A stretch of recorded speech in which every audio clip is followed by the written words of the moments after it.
Hello, everybody. This is Mel the Money Coach. Thank you so much for tuning in to another episode on my channel called Mel the Money Coach. We are talking about, or we did, I should say, all things investing. Now we're going to switch gears to baby step 5, which is pay for kids' college.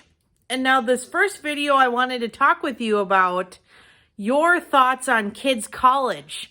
I know this is a polarizing topic as well. There's some clients I talk to that say, oh yeah, we're going to pay for the whole thing. We don't want Junior taking out loans. Like, it's all on us. We're paying for his room, board, whatever. And there's other parents that say, absolutely not. I didn't get help with my college. I'm not helping my children with college. This is very much a hot topic as well. And with the student loan crisis growing as much as it is, we're up to almost, I think it's just shy of 1.6 trillion. This is a factor that you need to think about. And a few things to think about as you're deciding. You know, one, what was your experience? Did your parents help you with college? How did they help you with college? Did they pay for 50%? Did they pay for all of it? Did they pay for room and board? Did they pay for your groceries, your car insurance, phone bill, what have you? There's a lot of ways that you can help your child through college that doesn't include paying for all of it. You know, even allowing them to live at home for free, or like I said, helping with groceries, helping with insurance, phone bills, etc. There's a ton of different ways that you can help them. And two, what does your spouse think?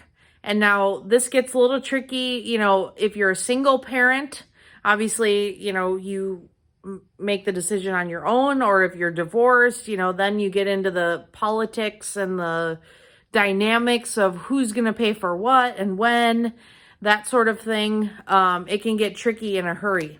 My biggest advice, and we'll talk about this in a little bit with the specific type of college savings, is if you do want to pay for kids' college, and it can be tricky, like, you know, when you have a child and they're so young, I mean, who the heck knows, are they going to be, you know, are they going to get 3 PhDs from an Ivy League school, or are they going to go to a tech school? I mean, there's no way to know that until they start to develop. But time and compound interest is so important.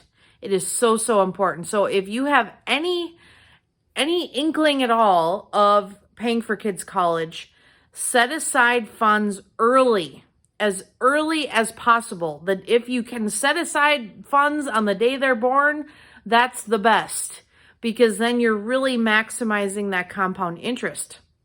I had read, there was a post about kids and doing an IRA. If you invested day one of their birth, I think it was like $10,000 or something, and you look at age 65 versus if the child starts at age 30 to age 65, if you put in $10,000 on the day they're born and you don't touch it once, you don't add anything else, it's worth more than if the child started investing at age 30 to age 65. And you put in, you know, 10x the amount or whatever it is, you know, instead of 10,000, it's like you put in 100,000, and it's still worth more for the person that put it in when they were born. So really fascinating to think about. And this goes for college too. So if you can put it in day one, allow it to grow for 18 years, you're going to be so much further ahead than if you wait until they're teenagers and you try to catch up and invest that way. So something to think about, lots of good discussions to have, and things to reflect on as you're debating if you should pay for your child's college or not. That is baby step 5. So we will talk more about this in the next video. See you next time.